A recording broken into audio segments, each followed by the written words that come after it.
नमस्कार, मी संदीप देसाई. फटाफट 50 या खास बुलेटिनमध्ये आपल्या सगळ्यांचं स्वागत. सुरुवात करणार आहोत महत्त्वाच्या घडामोडींना. महाराष्ट्रात एकही कोरोनाचा रुग्ण नाही असं आरोग्यमंत्री राजेश टोपेंनी स्पष्ट केलंय. केंद्रीय आरोग्यमंत्र्यांसोबत संपर्कात असून नागरिकांनी घाबरून जाऊ नका असं आवाहन सुद्धा त्यांनी केलंय. तसंच नागरिकांनी मास्क वापरण्याची गरज नाही, फक्त परदेशातून आलेल्या आणि उपचार करणाऱ्या डॉक्टरांना असल्याची गरज त्यांनी बोलून दाखवली आहे. तसंच स्वच्छता आणि हात स्वच्छ ठेवणं अशी काळजी घेतल्यास कोरोनाचा धोका टळू शकतो असंही त्यांनी म्हटलंय. कोरोना व्हायरस विरोधात खास N95 मास्कचा वापर केला जातोय, पण या मास्कची विक्री प्रिस्क्रिप्शन शिवाय करू नये अशी सक्त ताकीद FDAनं दिलेली आहे. मास्कचा काळाबाजार रोखण्यासाठी हे पाऊल उचलण्यात आलेलं आहे. बिना प्रिस्क्रिप्शन शिवाय मास्क विकणाऱ्या मेडिकल दुकानांचं लायसन्स रद्द करण्यात येणार आहे. मास्क चढ्या दरानं विकले जात असल्याचा आरोप केला जातोय आणि त्यानंतर हे पाऊल उचलण्यात आलंय.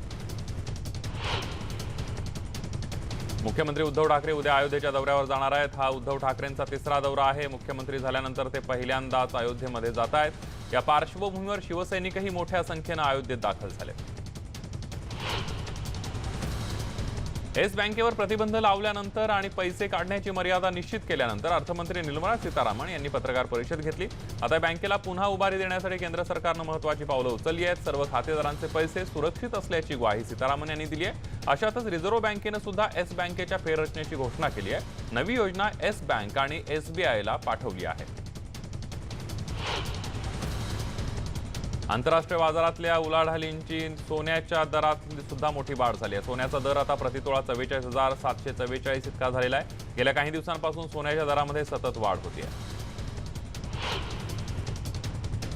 अर्थमंत्री अजित पवारांनी आज अर्थसंकल्पात अनेक महत्त्वाच्या घोषणा केल्या आहेत. यामध्ये शेतकऱ्यांसाठीही अनेक घोषणा करण्यात आल्या. 2 लाख रुपयांपेक्षा जास्त कर्ज असलेले आणि नियमित कर्ज फेडणाऱ्या शेतकऱ्यांना 50,000 रुपये प्रोत्साहनपर भत्ता देण्यात येणार आहे.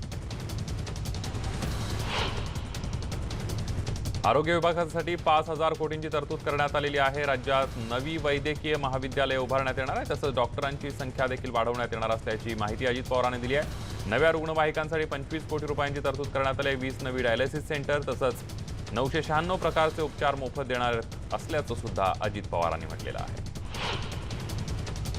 क्रीडा संकुलांसाठी भरीव तरतूद करण्यात आली आहे. राज्यातील प्रत्येक जिल्हा क्रीडा संकुलासाठी ₹25 कोटी इतका निधी देण्यात येणार आहे. हा निधी यापूर्वी केवळ 8 कोटींचा होता, त्यामध्ये वाढ करण्यात आली आहे.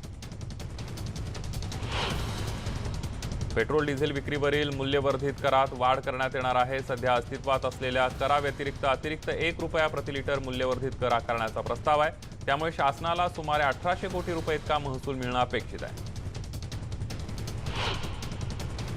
पुण्यामध्ये मागासवर्गीय महिलांसाठी वसतिगृह उभारण्यात येणार आहे. नोकरदार मागासवर्गीय महिलांसाठी वसतिगृह उभारण्यात येणार आहे. या व्यतिरिक्त तृतीयपंथीयांसाठी मंडळ स्थापन करण्यात येणार आहे. यासाठी 5 कोटी रुपयांची तरतूद करण्यात येणार आहे. तसंच सामाजिक न्याय विभागासाठी 9,668 कोटी रुपयांची तरतूद करण्यात येणार असल्याचं अर्थमंत्र्यांनी स्पष्ट केलं आहे. नाट्य संमेलनासाठीच्या निधीत वाढ करण्याचा निर्णय घेण्यात आलेला आहे. आता त्यासाठी 10 कोटी रुपयांचं अनुदान देण्यात येणार आहे असं अर्थमंत्र्यांनी सांगितले. तसंच पुणे जागतिक महोत्सवासाठी 4 कोटी रुपयांचा निधी देण्यात येणार आहे. आमदारांच्या विकास कामांच्या निधीमध्ये वाढ करण्यात येणार असल्याचं अर्थमंत्र्यांनी सांगितलं. यापूर्वी आमदारांना 2 कोटी रुपयांचा निधी देण्यात येणार होता, तो वाढवून 3 कोटी इतका करण्यात आल्याचंही त्यांनी सांगितलं.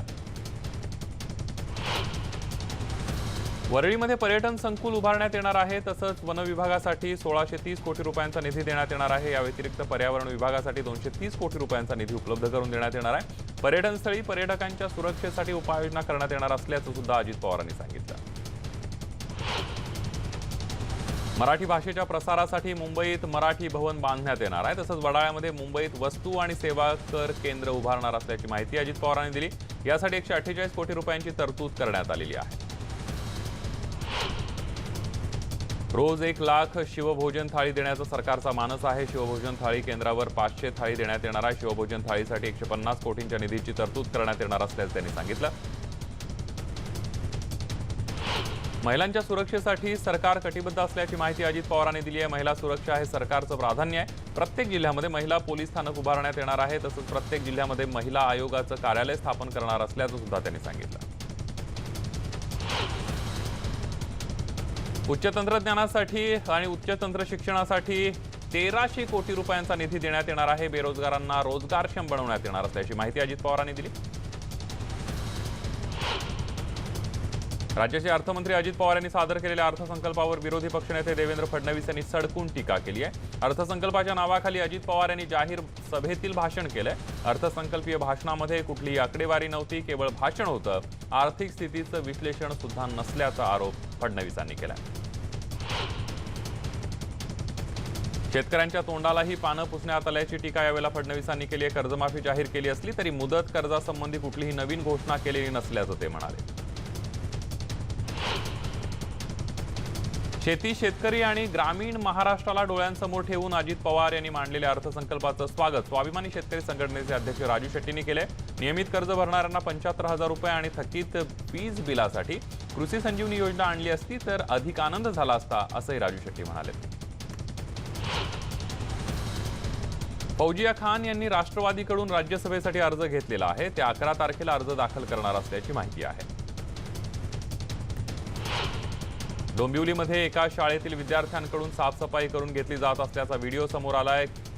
केडीएमसी उपायुक्तांनी सदर घटना निंदनीय असल्याचं सांगत चौकशी सुरू केली आहे। शाळेत जाऊन या प्रकरणी विचारपूस करण्यात आली, तेव्हा शाळा व्यवस्थापनानं कॅमेऱ्यासमोर बोलायला नकार दिला। मुंबई पुणे मार्गावर धावणारी डेक्कन एक्सप्रेस आता नव्या रूपात धावणार आहे। गाडीला गुलाबी रंगाचे डबे जोडण्यात आलेले आहेत। त्यानिमित्तानं गुरुवारी गाडीचं सारथ्य महिलांकडे देण्यात आलं। चालक, गार्ड, तिकीट तपासणी आणि सुरक्षा व्यवस्था सुद्धा महिलांकडे असणारी ही गाडी दुपारी मुंबईकडे उत्साही वातावरणामध्ये रवाना करण्यात आली। कल्याणमधील आंबिवलीमध्ये एका कंपनीमध्ये कचऱ्याला मोठी आग लागली। आगीवर नियंत्रण मिळवण्यासाठी अग्निशमन दलाकडून शर्थीचे प्रयत्न सुरू करण्यात आले होते। गेल्या 3 दिवसात मुंबईतील कोरोनाच्या संशयितांची संख्या 10 वर गेली असून परवा कस्तुरबा रुग्णालयामध्ये दाखल करण्यात आलेल्या 3 रुग्णांचा रिपोर्ट नकारात्मक आलाय। उर्वरित 7 रुग्णांचे नमुने तपासणीसाठी पाठवण्यात आलेले आहेत। उद्यापर्यंत या संशयितांच्या नमुन्याचा निकाल अपेक्षित आहे। मुंबई पुणे एक्सप्रेसवेवर अपघात होऊन पुण्याकडे दुधाचे कॅन घेऊन जाणाऱ्या बलेरो टेम्पोची धावत्या कंटेनरला मागून जोरदार धडक बसली। ओझरडे गावाजवळ पहाटे 6 वाजता हा अपघात झाला। यामध्ये 2 जण जखमी झाले, त्यातल्या एकाची प्रकृती गंभीर आहे। महामार्ग पोलिसांनी अपघातग्रस्त वाहन महामार्गावरून हटवल्यानं वाहतूक कोंडी झाली नाही। ब्रेक फेल झाल्यानं शाळेची संरक्षक भिंत तोडून कंटेनर आत घुसल्याची घटना उल्हासनगर जवळल्या मारळ गावामध्ये घडली आहे। सुदैवाने यामध्ये कोणत्याही विद्यार्थ्याला दुखापत झाली नाहीये। या शाळेसमोर मोठा उतरणीचा रस्ता असल्यानं या ठिकाणावरून मोठ्या प्रमाणावर मालवाहू ट्रक ये-जा करत असतात। शिवाय रस्ता अरुंद असताना देखील अवजड वाहनांना या ठिकाणी प्रवेश दिला असल्यानं गावकऱ्यांमध्ये संताप आहे। भिवंडीमध्ये पाईपलाईन रोडवर टेम्पो पलटी झाल्यानं अपघात झालाय। मुंबईला पाणी पुरवठा करणाऱ्या ताडिळी ते टेमघर रोडवर दुचाकीस्वारानं कट मारल्यानं टेम्पो पलटी झाला। यामध्ये 2 जण जखमी झाले। येस बँकेवर निर्बंध लादत महिनाभरात फक्त 50,000 रुपये काढण्याची मुभा खातेदारांना दिली आहे। यानंतर भिवंडी शहरातील धामणकर नाका इथल्या बँकेच्या शाखेबाहेर खातेदारांनी पैसे काढण्यासाठी एकच गर्दी केली होती। भिवंडी शहरातील यंत्रमाग धारकांचे चालू खाते अधिक असल्यानं त्यांच्या व्यवसायावर त्याचा परिणाम होणार आहे। नवी मुंबईला शिवसेनेचा स्वीकृत नगरसेवक भाजपच्या गळाला लागलेला आहे। स्वीकृत नगरसेवक राजेश शिंदेनं पालिका आयुक्त अण्णासाहेब मिसाळांकडे राजीनामा दिला। राजीनाम्यानंतर ते भाजपात प्रवेश करणार आहेत। डोंबिवली पूर्वेतील मिलापनगर परिसरात ममता हॉस्पिटलमध्ये रात्री तोडफोड केल्याची घटना घडलेली आहे। तोडफोड कोणी केली, का केली याचं कारण स्पष्ट झालेलं नाहीये। याबाबत संपूर्ण प्रकरणावर हॉस्पिटलमधील संपूर्ण कर्मचाऱ्यांशी बातचीत केली, मात्र ते बोलायला तयार नाहीयेत।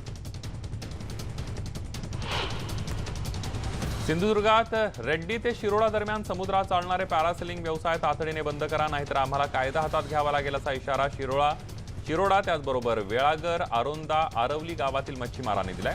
हजारो मच्छीमारांनी मोर्चा काढत बंदर अधिकाऱ्यांना घेराव घातला। पॅरासेलिंग बोटींच्या आवाजानं मासे पकडणं कठीण झाल्याचं मच्छीमारांचं म्हणणं आहे। अमरावती जिल्ह्यातल्या दत्तापूर पोलीस ठाण्याचे निलंबित ठाणेदार रवींद्र सोनवणे याला पोलीस सेवेतून बडतर्फ करण्यात आलंय। धामणगाव इथल्या अल्पवयीन मुलीशी जवळीक केल्याचा त्याच्यावर आरोप आहे। सोनवणेची सध्या पोक्सो गुन्ह्यामध्ये तुरुंगात रवानगी करण्यात आली आहे।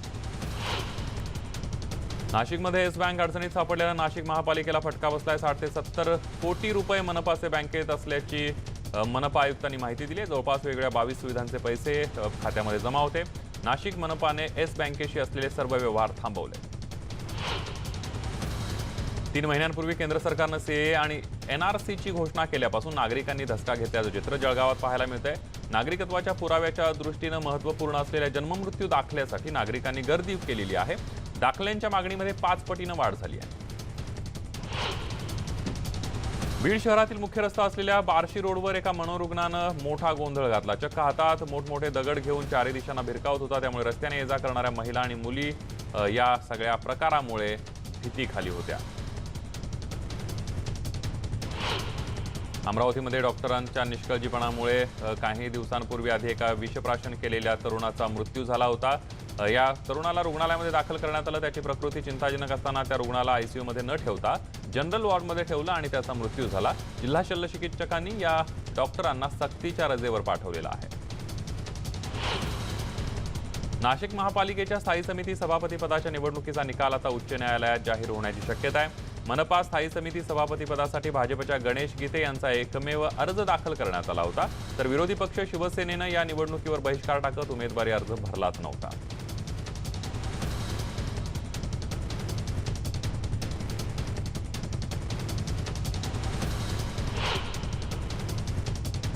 यानंतर एक छोटासा ब्रेक घेऊया. नंतर बघूयात इतरही बातम्या. भंडारा जिल्ह्यातील पवनी तालुक्यामध्ये सुरू असलेल्या अवैध वाळू तस्करीवर जिल्हा पोलीस अधीक्षकांनी कारवाई केली. या कारवाईमध्ये जेसीबी आणि वाळूनं भरलेले ट्रक जप्त करण्यात आलेत. विशेष म्हणजे भंडारा जिल्ह्यातील इतिहासात ही वाळू तस्करांविरोधातली मोठी कारवाई. या कारवाईमुळे वाळू माफियांचं धाबदण आणलंय. यवतमाळ जिल्ह्यातील कापूस संकलन केंद्राची साठवणूक क्षमता पूर्ण झाल्यामुळे सीसीआयने कापूस खरेदीला ब्रेक लावलाय. त्यामुळे जिल्ह्यातील कापूस उत्पादक शेतकऱ्यांची खासगी व्यापाऱ्यांकडून लूट होते आहे. शेतकऱ्यांनी बाजारात आणलेला कापूस खासगी व्यापारी 4,000 ते 4,500 रुपये दराने विकत घेत आहे. त्यामुळे शेतकऱ्याला प्रति क्विंटल 700 ते 800 रुपयांचं नुकसान सहन करावं लागतंय. सांगलीतील वाळवा तालुक्यातल्या बोरगावमध्ये शेतकरी उमेश पाटील यांनी भोपळ्याला दर नसल्यानं आपल्या पिकात रोटर फिरवून आपला संताप व्यक्त केलाय. काबाड कष्ट करून पिकवलेल्या भोपळा पिकाला जमीनदोस्त केलंय. अपेक्षित दर मिळत नाही. 1 एकर ऊसाच्या खोडव्यामध्ये त्यांनी हे पीक घेतलं होतं. शासनाच्या आधारभूत किंमत योजनेअंतर्गत नाफेडमार्फत अकोला जिल्ह्यासह राज्यातील इतर जिल्ह्यामध्ये हमी दराने तूर खरेदी सुरू करण्यात आली आहे. नाफेड सुरू करण्यात आलेल्या या खरेदी केंद्रांवर प्रति क्विंटल 4,828 रुपये हमी दरानं तूर खरेदी करण्यात येते. मात्र तूर विकलेल्या शेतकऱ्यांना नाफेडमार्फत तुरीचे तुकारे अद्याप देण्यात आलेले नाही आहेत. राज्यातल्या इतर सुद्धा जिल्ह्यांमध्ये हीच परिस्थिती आहे. शिराळा तालुक्यातल्या चांदोली परिसरातील मणदूर उखळू भागांमध्ये रानटी डुकराच्या कळपानं धुमाकूळ घातलाय. त्यामुळे हातातोंडाशी आलेला मक्का पिकाचं मोठ्या प्रमाणावर नुकसान झालंय. वन्यजीव विभागानं नुकसान झालेल्या शेतीचे पंचनामे करून नुकसान भरपाई द्यावी अशी मागणी शेतकऱ्यांनी केली आहे. सोलापूर जिल्ह्यातल्या करमाळा तालुक्यातील मलवडी इथं अचानक आलेल्या वादळी वाऱ्यानं रेवणनाथ कोंडवलकर या शेतकऱ्याची द्राक्षाची बाग भुईसपाट झाली. यामध्ये शेतकऱ्याचं सुमारे 8 लाख रुपयांचं नुकसान झालंय. शासनानं लवकरात लवकर याची नुकसान भरपाई द्यावी अशी मागणी शेतकऱ्यांना केली आहे.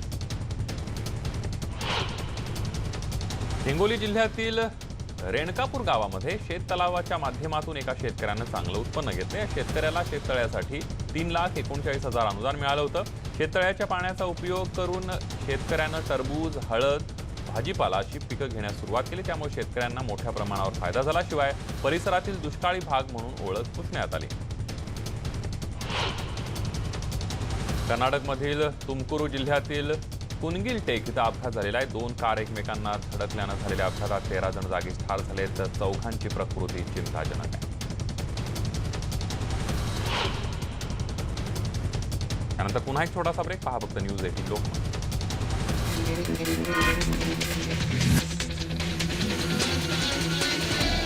साताऱ्यामध्ये खंबाटकी बोगद्याजवळ ब्लॅक स्पॉट एस कॉर्नरला ट्रक कठड्याला धडकून पलटी झाला. ट्रक अंगावर पडल्यानं 3 जण जागीच ठार झाले तर 10 जण गंभीर जखमी झालेले आहेत. खंडाळा पोलिसांनी क्रेनच्या सहाय्यानं ट्रक बाजूला करून मृत आणि जखमींना बाहेर काढलं. मॅजिक ऑटो पलटी झाल्यानं 8 प्रवासी जखमी झालेले आहेत. ही घटना नांदेड भोकर रस्त्यावर भोकर फाट्याजवळ घडली आहे. प्रवासी घेऊन जाणाऱ्या ऑटोचे अचानक ब्रेक लॉक झाले. अपघातातील जखमींवर नांदेडच्या खासगी रुग्णालयात उपचार सुरू आहेत. यातील 8 जखमींपैकी 3 प्रकृती चिंताजनक आहे. अहमदनगरच्या कोल्हार गावातल्या पेट्रोल पंपावर एका ट्रकनं अचानक पेट घेतला. साखर घेऊन चाललेल्या या ट्रकला अचानक आग लागली. सुदैवानं ही आटोक्यात आली. त्यामुळे मोठी दुर्घटना टळली. भंडाऱ्यात दुचाकी वाहनाची चावी दिली नाही म्हणून 21 वर्षीय लोकेश टिचुकले यांना जन्मदात्या बापाची डोक्यात काठी घालून हत्या केलेली आहे. लाखनी तालुक्यातल्या केशलवाडा वाघ या गावामध्ये घटना घडली. आरोपी मुलाला लाखनी पोलिसांनी अटक केली. 12 ज्योतिर्लिंगांपैकी एक असलेल्या परळी वैजनाथ या ठिकाणी कोरोना व्हायरसच्या पार्श्वभूमीवर विशेष खबरदारी घेण्यात येते आहे। वैद्यनाथ मंदिरामध्ये दररोज परराज्यातून हजारो भाविक दर्शनासाठी येत असतात आणि त्यामुळेच या भाविकांनी मंदिरात प्रवेश करताना तोंडाला मास्क किंवा स्कार्फ बांधून गाभाऱ्यात प्रवेश करावा असं आवाहन मंदिर ट्रस्टकडून करण्यात आलंय।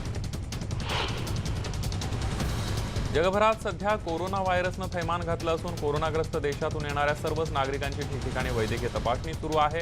डहाणू येथल्या अदानी थर्मल पॉवरसाठी मोठ्या प्रमाणावर लागणारा कोळसा परदेशातून आयात होतो, त्यामुळे 7 मार्च रोजी डहाणूतील या थर्मल पॉवरच्या समुद्रकिनारी येणाऱ्या 20 कर्मचाऱ्यांची वैद्यकीय अधिकाऱ्यांकडून तपासणी केली जाणार असल्याची माहिती पालघरचे जिल्हाधिकारी कैलास शिंदे यांनी दिली आहे। त्यानंतर बुलेटिनमध्ये इथंच थांबूया। ताज्या बातम्यांसाठी पहा फक्त न्यूज 18 लोकमत।